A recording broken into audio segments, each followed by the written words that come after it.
Hello, how's it going? I guess I would say it is up and down.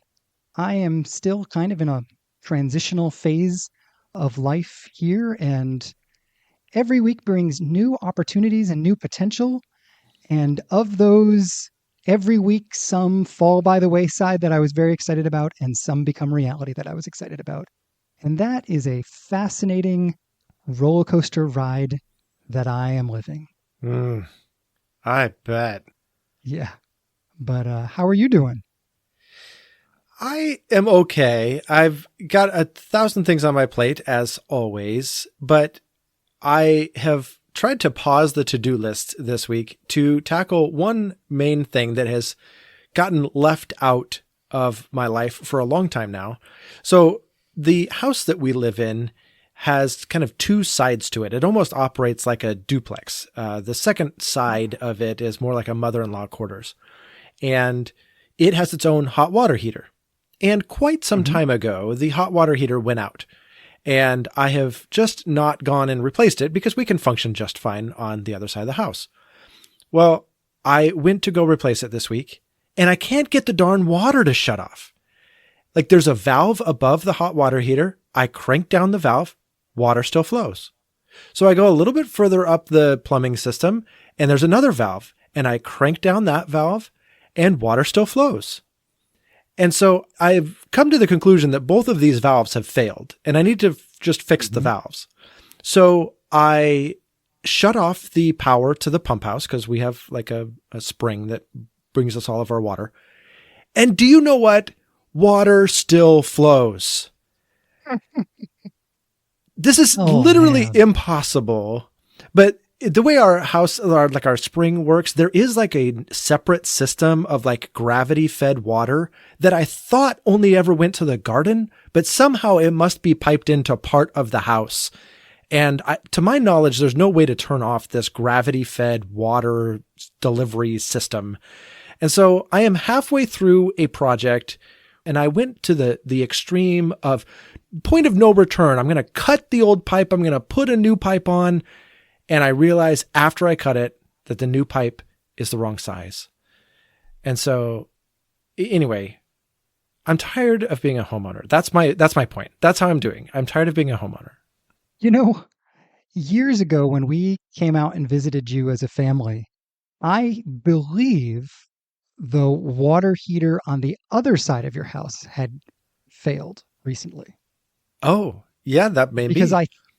I think you showed it to me, and I did not know at the time that it was a manageable job to change out a hot water heater. And you were kind of explaining to me what you had done. Yeah, on the main house, it's a very straightforward process.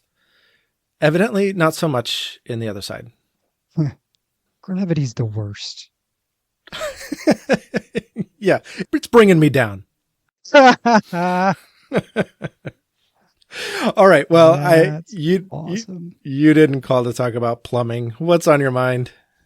Oh, well, I was just mentioning that I'm in this sort of new transitional phase of life. And one of the things I'm doing is applying for some part-time coaching jobs. And I have had to fill out a host of applications.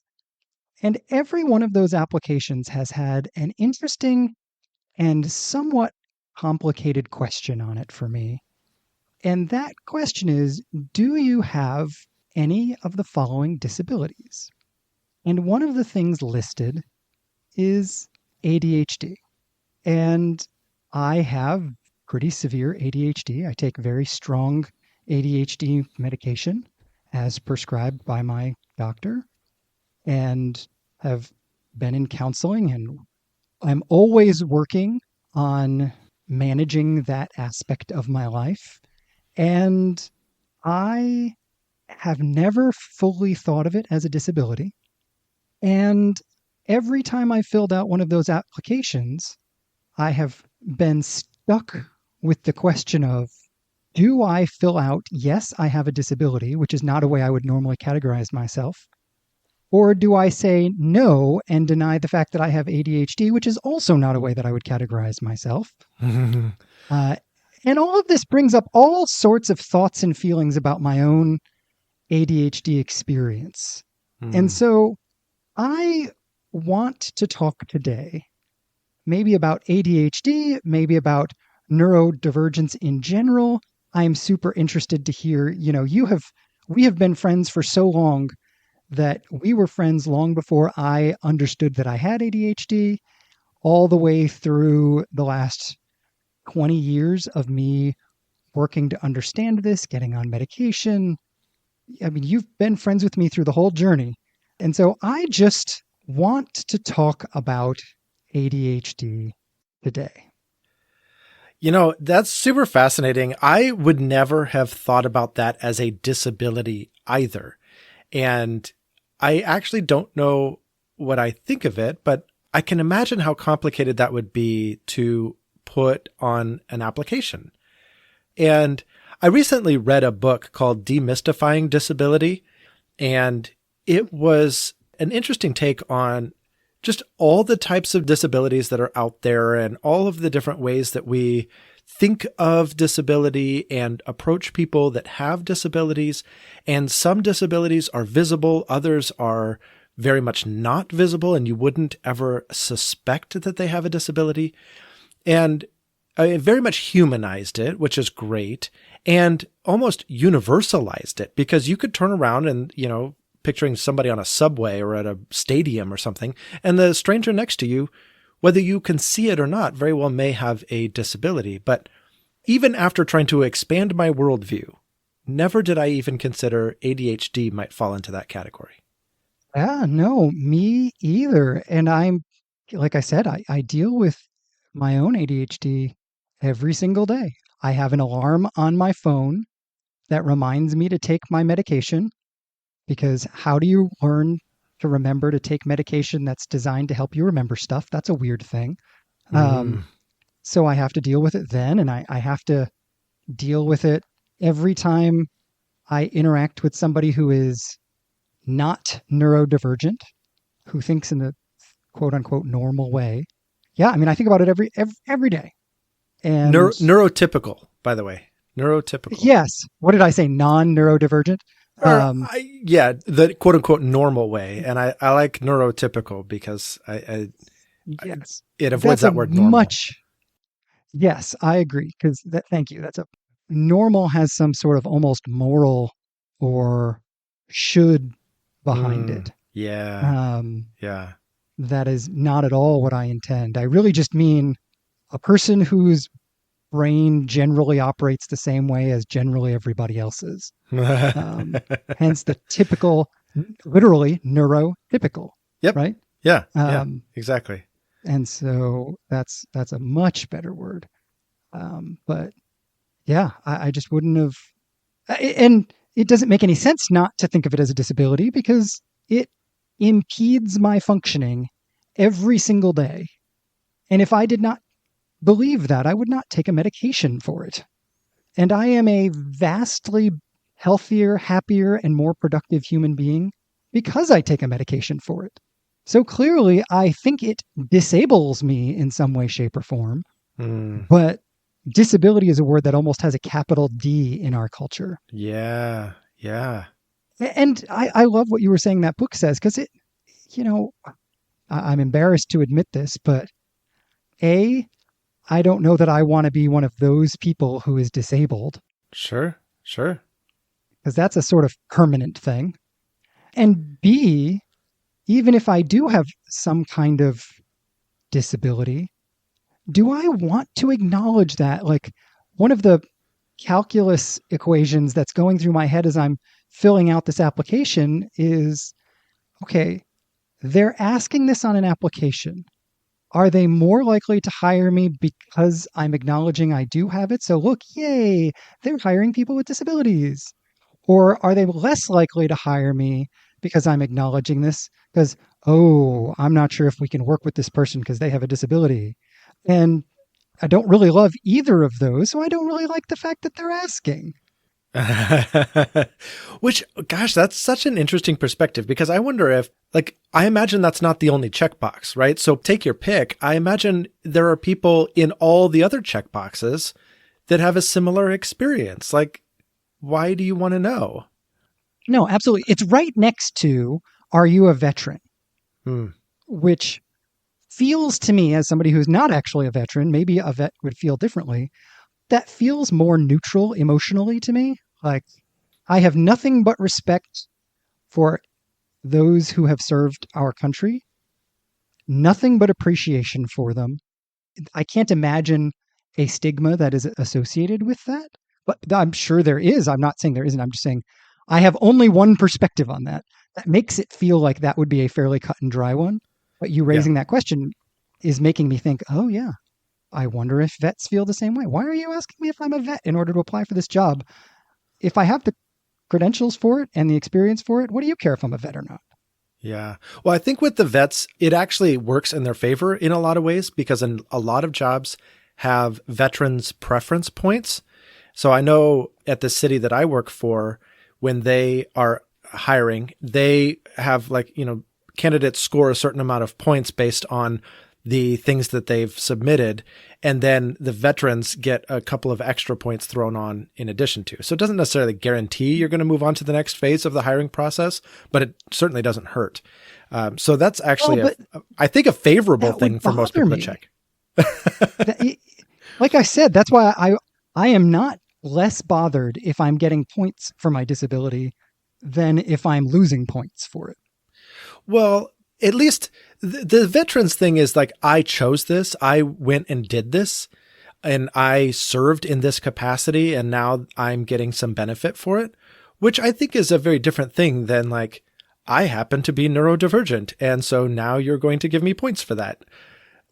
That almost feels like pity points. Right. That's exactly what it feels. And if anybody's listening who is a vet or who is closely connected with a vet, if in any way I or we say something that is not appropriately empathetic or honoring, please forgive me. That is not at all my intent. I'm just feeling the fact that I'm talking about something about which I know super little.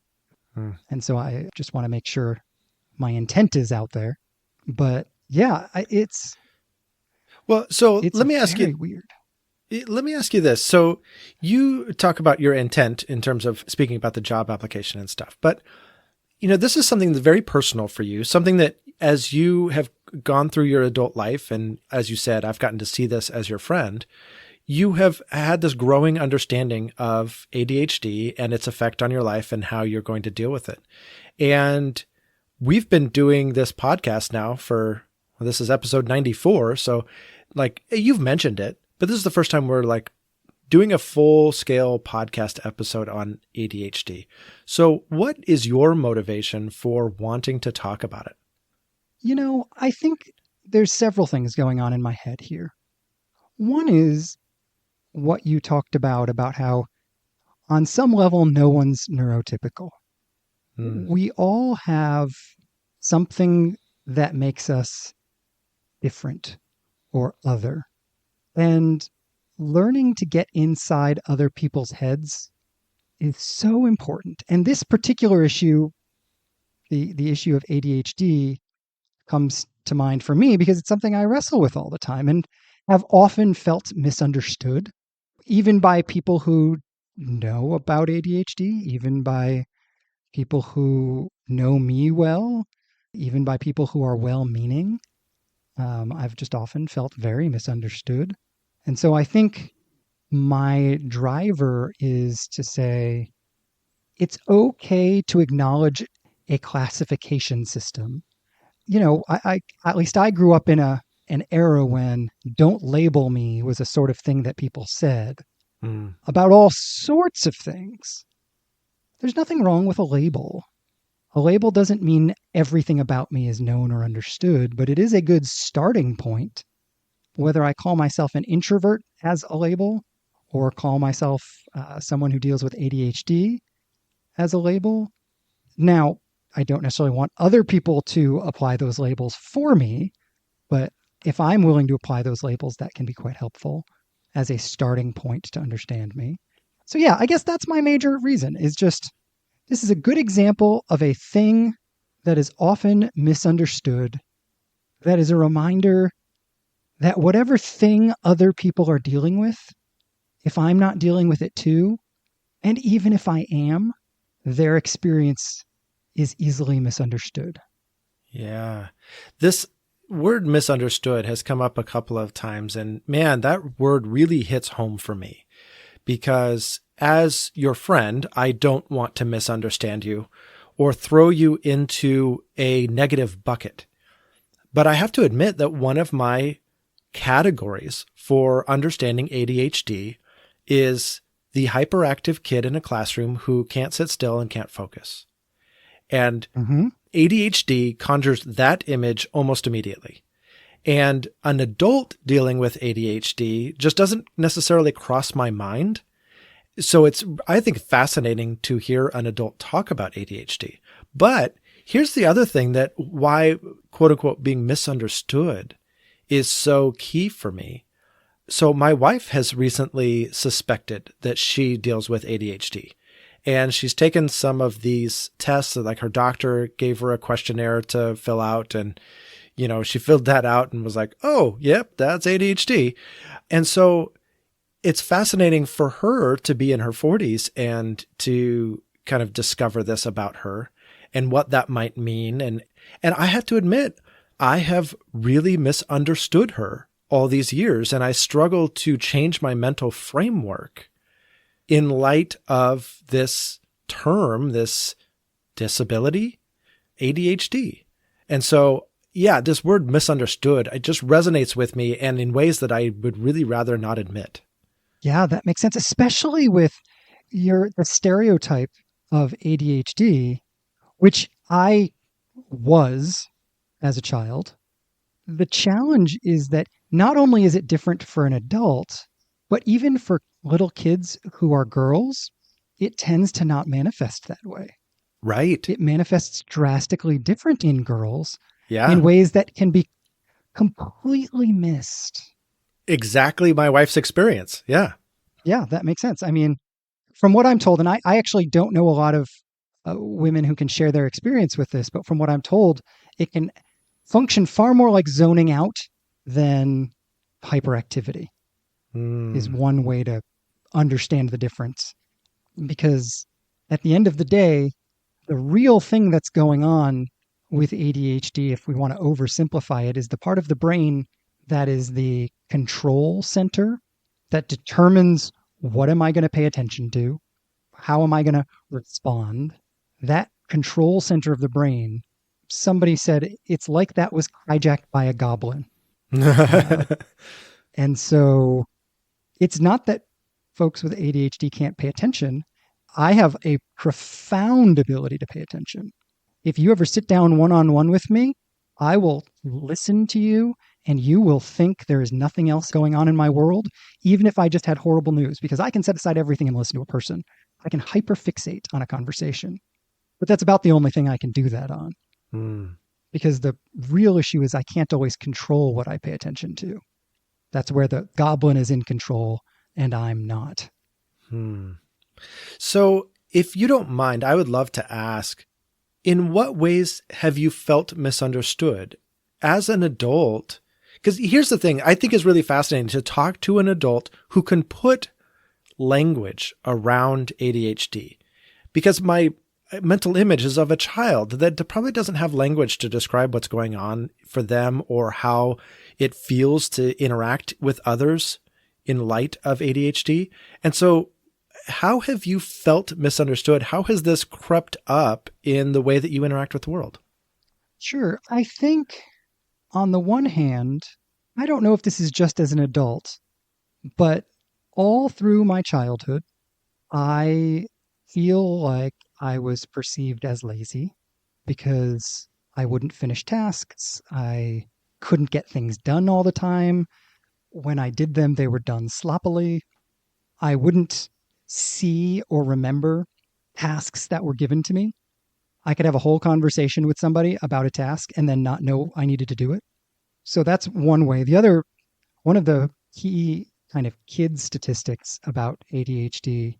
A child with ADHD is told no on average 10,000 times more than a neurotypical kid by the time he or she is 10.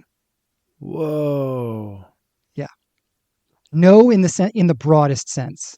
They get kind of negative messages. 10,000 more negative messages by the time they're 10. What's the net effect of that?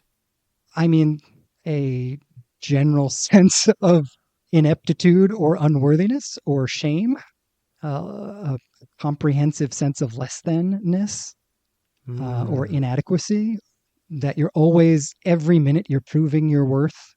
And for me, if you put all of this together, a compulsion to get it done now.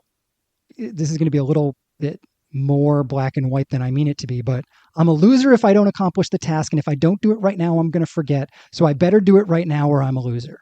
Kind of creates this compulsion of, got to get it done now. Got to get it done right now. Got to get it done right now. If I don't do it right now, it's not going to get done. I got to get it done right now. Sort of, if you remember the not particularly Christian movie Memento. Oh, I only watched that once. I repented of it though, and I never watched it again. No, I'm kidding. I only watched it once. Well, then forget it. It's about somebody who can't make new memories, but I resonated with pieces of it. But so I think there's some of that. And then bringing that into the adult sphere, I think two things happen. On the one hand, people who don't know you have ADHD misjudge your motives or actions for the worse. And people who know you do have ADHD often misjudge your motives, and they just, any misstep you take, they assume it's the ADHD. Oh, interesting. So I would have thought the opposite, that people were not allowing for the ADHD to be the reason and that it's some character defect or something like that. But you're saying your experience is more people blame it on the ADHD? Either one.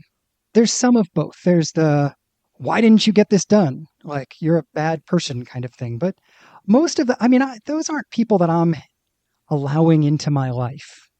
I have moved on from that group of people.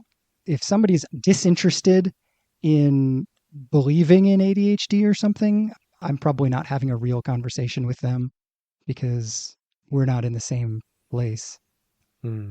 But far more, it's accommodating in ways I didn't ask for or writing off my mistakes. What complicates this is maybe it is the ADHD. I have no idea because I can't see outside my own head. But somebody else telling me, oh, your ADHD is probably why, whatever, and I've had bosses tell me that and whatever, I don't find that helpful. I find that to be deeply shame awakening. It feels like gently weaponizing my label. Like, I'm going to put you in that box, and that doesn't feel good to me. And maybe that's my own brokenness and insecurity about being in the box. Maybe if I had more self-acceptance, I would recognize that when people say, man, maybe that's your ADHD, I'd be like, yeah, maybe it is. Well, I'm just trying to apply this in a different sphere, and I can see how people would do this because we don't know how to relate to ADHD, or we don't know how to understand what it's like to have ADHD if we don't have it. And so the same is true of, let's say, being in a wheelchair. I don't know what it's like to live your life in a wheelchair. And so if a wheelchair user were to say to me, sorry, I'm running late, I think it would feel almost natural to be like, oh, that's okay. I imagine it takes you a long time to get ready or something like that, right? Which is what you're describing as like, don't throw me in the box. I'm a full human being. Sometimes I just oversleep, like, or whatever it is, it's not exactly. As though sometimes there's just an accident on the road and it has nothing to do with whether or not somebody's in a wheelchair or not. And They just got stuck in traffic. Yes. Yeah. Yes, that's exactly it. Well, okay, so that's just interaction with, everyday society. But I imagine there are people listening to this podcast who have children with ADHD. And what would you like them to know from your experience? I think, first of all, that professionals are very helpful, Mm. and not immediately. Like, so, my son has ADHD, and this is not his story, so I'm not going to talk about him a lot. But I will say we waited to investigate medication with him until he was ready and willing and interested, and that's still how I would go back and do that. So it's not like I wouldn't say, boy, we need to medicate people immediately or something. That's why I think it's just professionals are helpful, and professionals are on your team. They're not trying to like get insurance payment. People in the mental health field, whether they're, which, by the way, one of the mistakes people make all the time, a psychiatrist is somebody who prescribes medicine, and a counselor or therapist is somebody who does talk therapy. People get those labels wrong all the time. True. But seeing either a psychiatrist or a therapist or a professional, there are a growing number of ADHD coaches, people who are specifically in the coaching world, but who focus on ADHD. I think those things are all very helpful when they're helpful. I think learning your kid's experience and creating space for your kid to talk about his or her experience without you evaluating it too much is really important. Mm. And man, as a parent of someone with ADHD, not only is it unfortunate that no is said too many times, it has to be said too many times. You don't get out of that. So That's super write interesting. the ledger on the other side. I'm so glad you said that, because I could imagine if I were a parent listening to this podcast and hearing that earlier about the 10,000 extra no's and the shame it produces and all of that, I could imagine feeling some shame myself and thinking, oh, shoot, I tell my kid no too often. I'm doing damage to my kid. This isn't okay. I need to fix this. And sure, maybe there's room for growth. We all have it, right? But what I hear you saying is a natural outcropping of ADHD is that a child often needs to be told no more than a neurotypical kid. Yeah, absolutely. Which is why I think investing in the relationship extra is the way to solve that, not saying no when you need to. That's so good. Well, so you talked a little bit about medication, and I know in certain evangelical circles, medication of various sorts has a complicated history and a complicated acceptance. And I think particularly when it comes to psychological medication, there's very big polar extremes on how people view that. Can you tell us a little bit about your own personal journey with deciding to use medication? Yeah, sure. So I recognized that I had ADHD probably 5 to 6 years before I started taking medication. And I would have labeled myself correctly as a high functioning person with ADHD who has learned lots of adaptive strategies to deal with any challenges it puts in my way. All very true. I was an executive pastor at the time. I was leading a staff. I was running programs. I was functioning well. And I didn't start taking medication until I got to the point where I needed to have the conversation with my son. And it felt hypocritical to have the conversation with my son if I was unwilling to have it with myself. And so I honestly started taking medication so that I wouldn't be a hypocrite.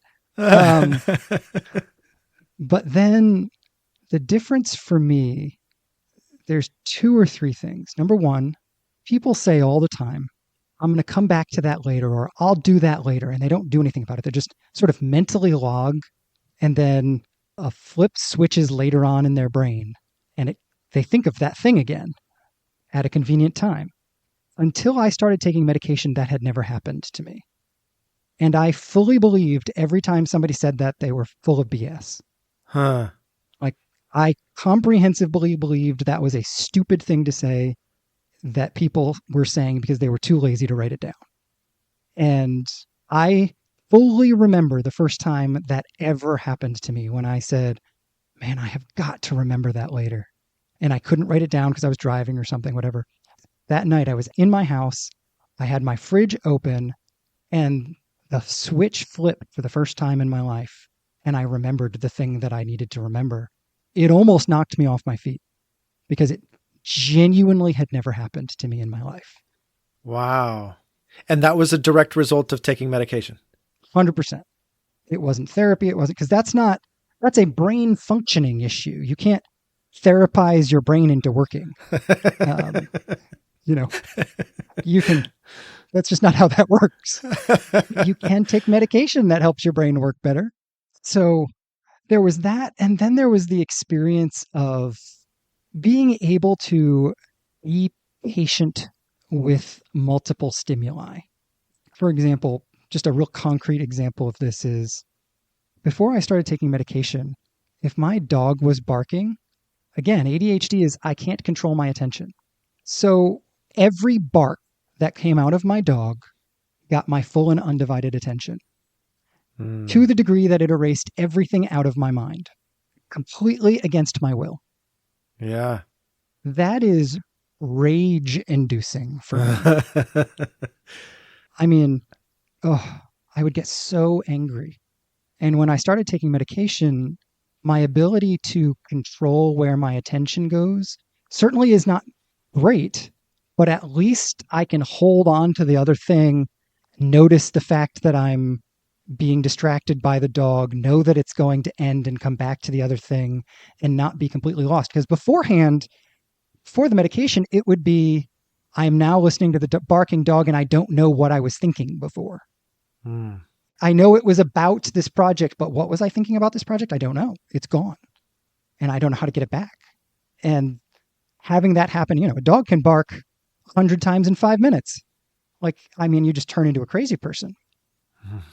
Man, that word crazy person just really, that's what my wife says all the time. She's like, I feel like I'm a crazy person. And that phrase gets used so much. And to hear her describe what leads up to her saying that, and to hear you describe what leads up to that, I can imagine just how infuriating that experience is. Oh, I remember times when I would go down and emotionally unload on the dog. I'm not hitting the dog. I would yell at the dog as if that would have any impact on anything.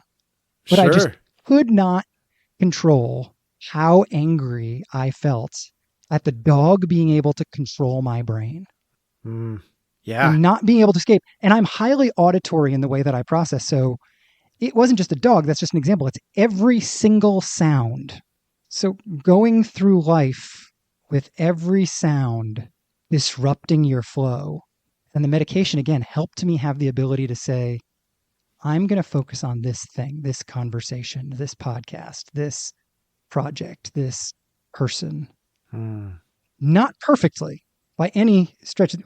If this is a scale of 0 to 10, I was at a 1 and now I'm at a 4.5. But boy, a 4.5 feels like a miracle after a 1.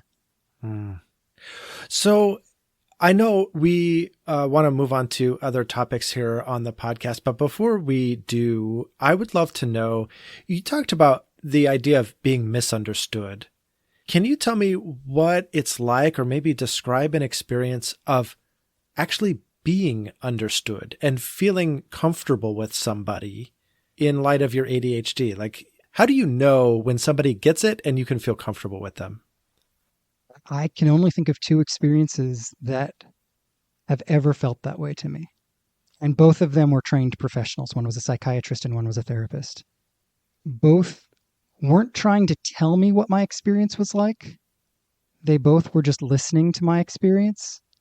And when I described it, they both said, wow, that's a really good description of that. Thank you for telling me that. I've not heard anybody say it that well before. And the fact that my explanation of my own experience was validated was really meaningful to me. But generally, I don't talk to a lot of folks who also have ADHD. So I would imagine a support group kind of situation would have a lot of this benefit. I just haven't gone that route. Sometimes, certainly, talking to my son, who is virtually my doppelganger, has some of this. But the 2 that really had an emotional impact were both with professionals. Well, I want to thank you so much for opening up about your experience. I know we really dove deep into ADHD from your particular perspective. So thank you for that. I can imagine that our audience has had a variety of experiences with ADHD, from, stereotyping like I do, with like that being the hyperactive kid that can't sit still in class, or maybe they know somebody, or maybe they are themselves neurodivergent in some way. And so I imagine that this is going to speak to a lot of different people. So I just really appreciate your time and your willingness to talk about this. Well, thank you for being willing to let me talk about it. It's really good to, I think, being able to share about ways in which we're different is wildly important. And even as we turn to the audience, this is one of the ways in which people may engage that we may never know about. Whatever your challenges are, it is my hope that you have somebody with whom you can discuss it, Hmm. because that is a valuable part of the process. Yeah. So I'd encourage our audience to start a conversation. Forward this podcast on to somebody. Maybe you are a leader in an organization and you want to start a conversation among leaders. How do we support our staff or our people that may have this or any other, quote, disability? Or maybe you want to start a conversation with a friend and talk about your own experiences with this. I would love it if you would take this podcast and share it with somebody else. Yeah, absolutely. But, and if I can turn the conversation a little bit, I'm really curious what you've been thinking about this week. Yeah, so I'm thinking a lot, actually. For the first time this week, I've allowed myself to start thinking about this. So my middle child, my daughter, and my youngest son are going to India on a mission trip over spring break. And Ooh. yeah, it's the same mission trip that my wife and daughter went on last year. They are working in an orphanage in eastern India, where a number of kids affected by HIV/AIDS are living. And they loved it last time. And my daughter is a huge kid person. She just loves to care for kids. Mm. And so it was just right up her alley. But this year, my youngest son is going as well. And neither me nor my wife are going. We are sending our Ooh. kids overseas without us. And the youth pastor and a number of other people from our church are going. A couple other youth are going, but they all have their parents going. But we are not going. And it's kind of interesting. Later tonight, we have to go and sign over temporary guardianship to the youth pastor. From this day to this Oh. day, you are our kids' guardian, which is fascinating. But we're just so excited for them and what they will experience. The reason I feel like I can actually pay attention to this and think about it is that they are finally fully funded. And that was a huge undertaking, and it just felt so stressful, especially for my kids as they were trying to raise all that money. But they are fully funded and now fully excited to be going on this trip. So that's what I'm thinking about. Awesome. Now, I'm trying to do the math here. Is it possible that the week this episode comes out is the week that they're away? Ooh, yeah, I'd have to do the math also. But yes, I think that is very close to accurate.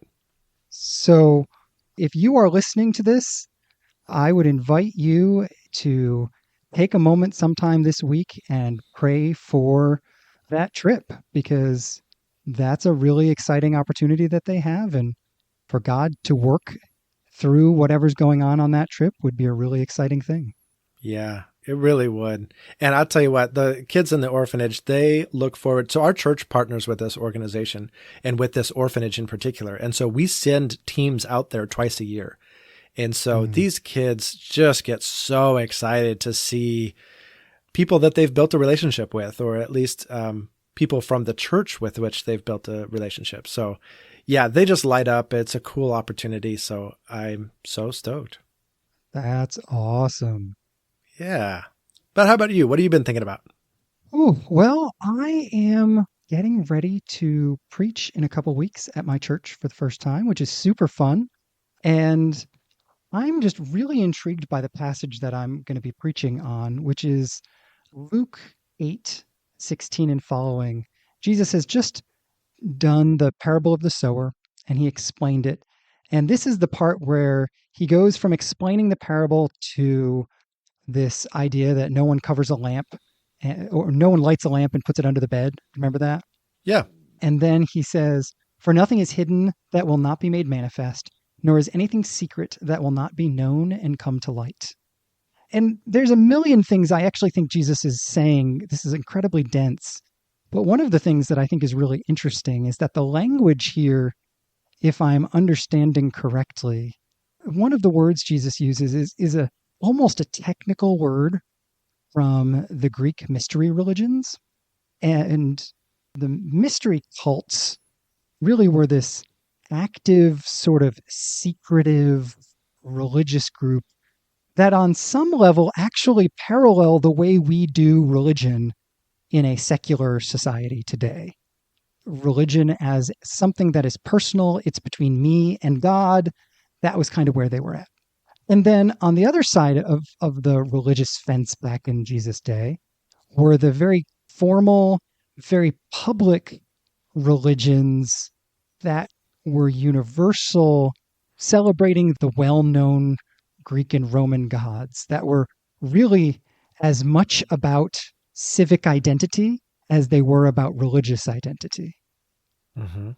And in what Jesus is saying here, he is sort of taking a middle ground between the secretive personal religion and the formalized public religion and sort of cutting a place for his followers in the middle of both.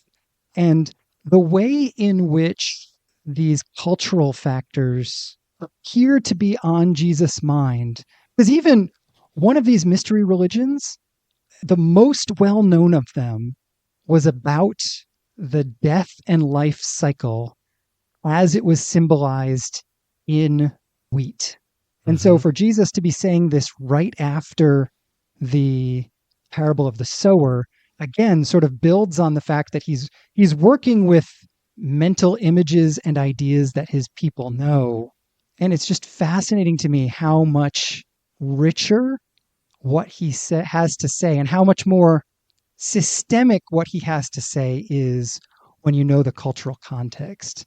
He's making a statement about the position of authentic religion in the wider culture, not just how an individual person responds to God.